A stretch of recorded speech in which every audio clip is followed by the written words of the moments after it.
अस्सलाम वालेकुम बच्चों। अब्दुल्ला और खालिद जंगल के दाखिली रास्ते पर खड़े हैं। परिंदों की चहचहाहट सुनाई दे रही है।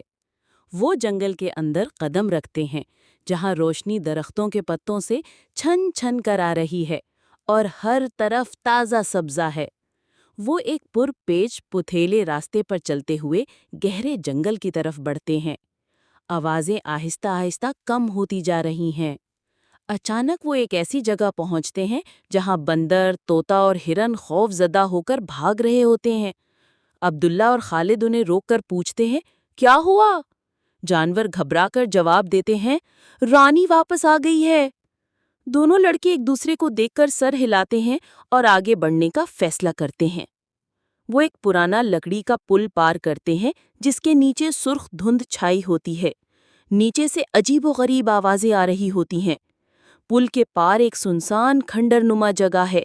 हर तरफ वीरानी और अजाड़पन छाया होता है। अचानक एक झाड़ी में हरकत होती है। दोनों चौंक जाते हैं। झाड़ी से कुछ नहीं निकलता, लेकिन पीछे से किसी की गहरी सांसों की आवाज आती है। अब्दुल्ला मुड़कर देखता है तो एक स्याह साया आहिस्ता आहिस्ता उनके सामने आ रहा होता है। रोशनी में एक लंबी सियाह लोमड़ी जैसी मखलूक जाहिर होती है। जंगल की रानी।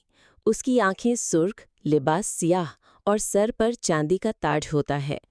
खालिद पीछे हट जाता है जबकि अब्दुल्ला बहादुरी से खड़ा रहता है।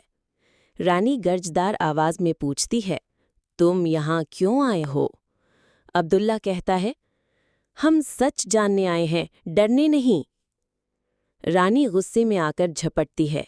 दरख्तों की शाखें हिलने लगती हैं। खालिद जमीन से एक लकड़ी उठाता है और अब्दुल्ला दिल में दुआ पढ़ता है।